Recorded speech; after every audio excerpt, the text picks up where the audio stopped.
Get Ready to Rock Radio.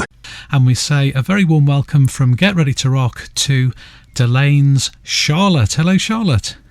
Hello, good evening. And nice to hear your voice there. You're speaking from Utrecht, I think, in Holland. Yes, I am. Now, tell us about the new album, and in particular your recent signing to Napalm Records in Austria. Tell us what happened with Roadrunner. Well, Roadrunner, I've got very fond memories of our time with Roadrunner. We were actually in a very good, working together, working relationship. But at one moment, they got sold to Warner's, and then we got into a situation where actually neither the band had chosen for the record company, and they hadn't chosen us. So we came out of a very good marriage with Roadrunner Records, and then, we were just in a situation that nobody had chosen for, and it asked a lot of compromises, both for them and for us, and we are way too stubborn as artists to deal with, compromises, basically. So it didn't really work out, and, it didn't work out, unfortunately. And then once we were without label, there was actually interest from quite some labels, and we were really enthusiastic about Napalm because, contrary to what we've experienced with Warner, they were just really enthusiastic about, not what we could be if we changed this and this and that, but, what we actually are. And this is a very good feeling for a band, to have a record company that's so excited about, the things that we do. And it seems very strange because we'll talk about your progress since 2005. That such a label would, frankly, let you go like that because you have been building your audience over the last, the last 10 years, really, I suppose. But more recently, you've been touring constantly, getting great reaction to the recent albums. So I suppose people will find that rather...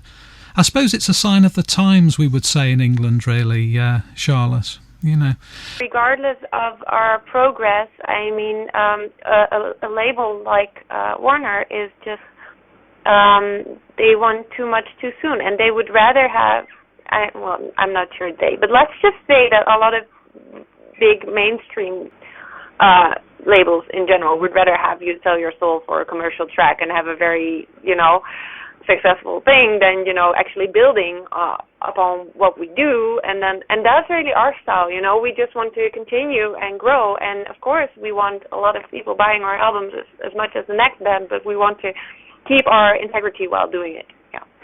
Like I said, we are too stubborn to compromise so much. So, and I guess they would have wanted that we did. But no, actually the things that we've released so far is all things that we very much support ourselves, and I think we were happy with it, but maybe some other people not as much as we were. Let's say that the thing that was suggested we should do was much more commercial, and the thing that we've done was not commercial enough. But we never wanted to give in to that, too much commercial stance of, we just didn't like that. I mean, it just didn't feel right, I don't want to be like sellouts. The thing is, I've got a very commercial taste in music, and and for me it was kind of hard to believe that I actually wanted. I mean, a track like "Are You Done With Me," which is going to be our next single, I think that is very much suitable to like a mainstream audience. I really don't see the problem. I really don't see that we should take it that much further. I just think that you should reach people with your music that are interested in your music, and not try to, to push it onto everybody who doesn't want it. I've always been surprised with my commercial taste in music that it wasn't commercial enough. Now, the band formed around about a decade or so ago by yourself and the one-time Within Temptation keyboard player Martin Westerholz, but it's only comparatively recently that I think you've achieved that wider success that all bands crave, really. Would you say, Charlotte, the early years of the band were quite difficult to get things established, and really when you did sign up for your album in 2005 with Roadrunner, was that a big turning point for you? Well, to be honest, I mean, my time when he left Within Temptation, he had these health problems, which made that he couldn't easily play in a band anymore, but he always kept on writing music. And he has done some things under the name Delain before we even knew each other, but it was very different. So we often say that, you know, Delain really started around that time when it was some time before we got signed with Roadrunner, and when Martijn approached me, he was already talking to record labels, and I think it was like half a year or a year until we got signed to Roadrunner. I actually think that was the most easy time, because all was fresh and new, and and I think the most challenging time actually was the time running up to the release of We Are the Others, because there were so many people involved from so many different sides. I mean, from the record company that we were not like 100% satisfied with. And so I actually think that the hardest time was quite recently, and I think that now with, you know, signing to Napalm, having a lot of tours this year, I actually think now we're getting back into the fun times. So and I know that selling or you know, traveling the world and touring, that it's a sign of success, but it doesn't necessarily mean that, you know, you can pay the bills from that. So actually, it's still I think the most challenging time is this time, where there's a lot asked from a band, and you kind of basically put all your effort and energy and passion into the band, while still also having a day job, lots of us. Oh. So I think in the beginning it was all very new and exciting, and I think we've had our rough patch, you know, before We Are the Others. We had all the classical things you find in books or biographies from artists where they feel like they're getting screwed over or whatever, and so I think that's all behind us now, and we can now just continue the fun part. And I just hope that we can, you know, gradually build our audiences and have fun in doing the thing we love, making music. Oh, that's good. And I should say to listeners that, you know, in that period, I think that you're talking about really where perhaps you were going through various sort of changes in terms of, you had a couple of lineup changes, I think, with bass and guitar. And I think we should point out also that the debut album, because people may well want to investigate that going back to 2006, it wasn't quite Delain as we know it now, was it? Because you had various people contributing. I don't think you did all the vocals on that album, did you? No. The interesting thing is actually that when Martijn approached me, I think I was 16 back then, 2005. He approached me to write some vocal lines and lyrics for this project that he was working on. It was just the idea that it would be a one-time thing. It would be an album with guest musicians, like this all-star idea, all people from the scene that he's known through his history with In Temptation, and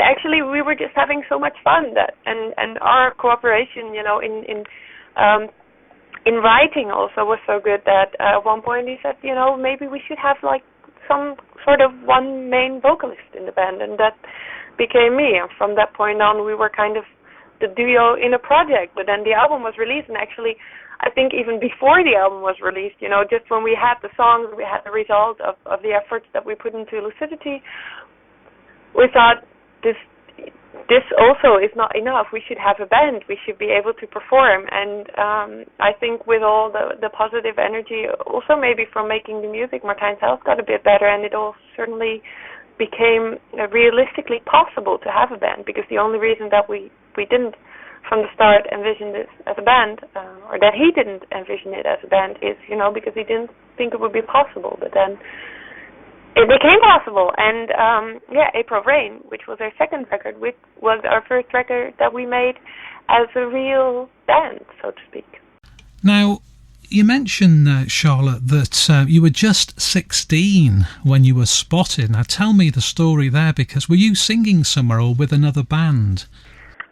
Yes, I was. I think ever from when I went to high school, I got very much into music. It was a very school with a lot of cultural projects in it. There was a big band, there was an orchestra, there was a choir, there was just a lot of stimulation to get the kids to do music. And I did. I was in all those programs, and I played clarinet back then. So I also did the choir, did like the orchestras and the big bands and everything. And at one point I started singing in the big bands, and I really liked that. And I had this friend, and she played guitar, and we did singer-songwriter things together. And we performed at open stage nights in our town, and then we also started a band together. And then some people started another band, and basically when I was 14, I was in 8 bands at the same time. So I was just in a lot of projects, and I remember I took classical lessons at one point, and I basically learned how to sing really high, and that was right at the time when this whole Beauty and the Beast grunts with high vocal stuff was very, very popular. I did one performance, and the next day I got a text from this metal band in my hometown called To Elysium, and they asked me to replace their singer, which had left them. And I never recorded an album with them, and I only did a few shows, but that is the thing that kind of got me into this more metal scene. And then they asked me to do rock opera, and they also asked Martijn to arrange a song in this rock opera. So I guess there he heard me sing for the first time, and then basically he came to this rehearsal space in our hometown, because we're from the same hometown. And then he gave me a CD, and then he said, maybe you can see if you can do something. And then I did, and I rode my Dutch bicycle to his house to say what I had done. And I said, maybe I should sing it so you can hear what goes where for the star singer, which is going to sing it in the end. And then, I guess he liked it, and our cooperation was very well. And then from there, we kind of continued to work together. It's worked out great, hasn't it? But it has. Yeah. Now, I mean, I am sort of aware that because I've spoken with Dutch musicians in the past, and they always sometimes sense, you sense a frustration that they feel, really, because it's a small country. I mean, how does it feel to someone like yourself in Holland? It's a small country in terms of getting your music out there. Is it very important, really, to make the leap and start playing in the UK and obviously the States? But do you feel it's a bit of a hindrance, the Dutch music scene? I do think that the Dutch music scene is really small, and there is not room for a big subculture in music. So I do think, for example, we have alternative music magazines, but it's nothing like, I mean, when I went to the UK, I saw countless music magazines for alternative music and teen magazines for metal music. Most magazines for the louder music are directed to an older generation in Holland.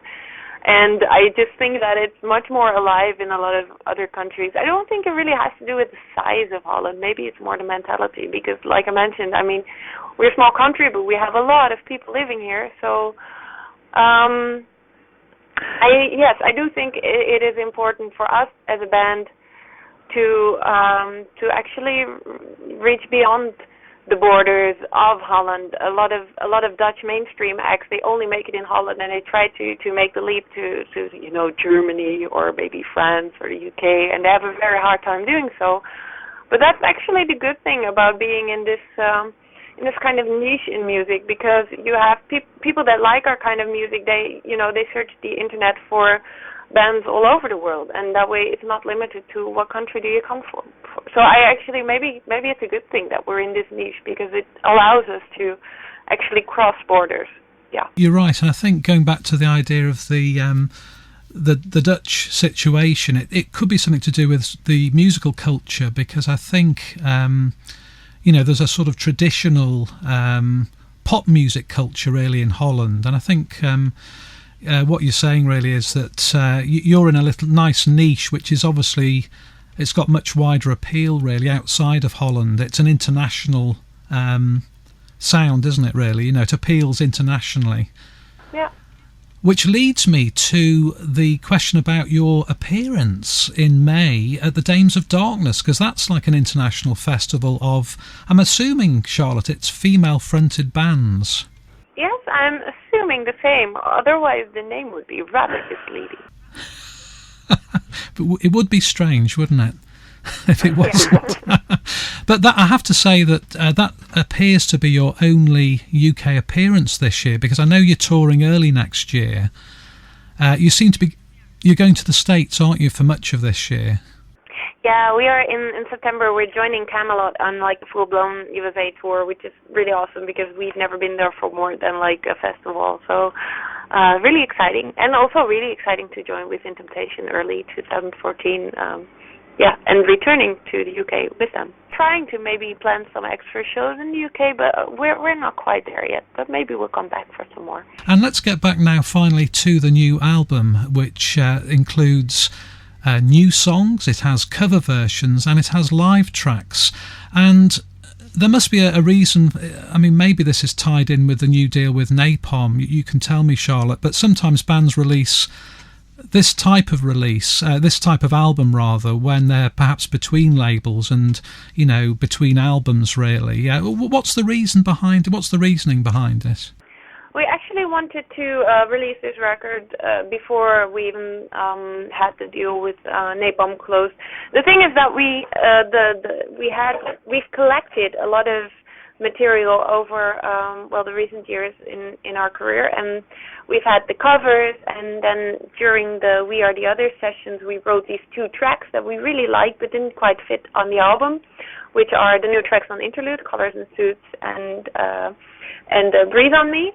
And basically over the years we collected all this material, and we thought this is too much to kind of divide over upcoming records, or to also they didn't really feel like B-side tracks to us. So we thought basically that these tracks, they deserve the record of their own. And then we took all the tracks that we had and we revamped them and we remixed them and we recorded some stuff.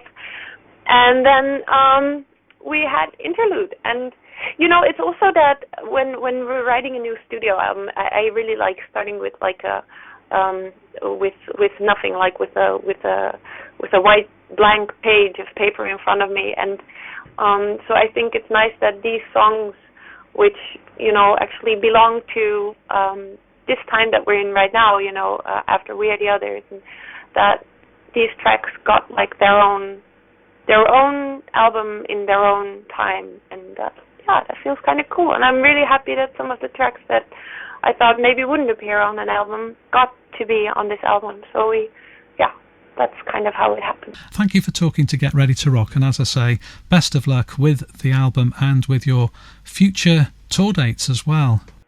Thanks a lot, and have a good night.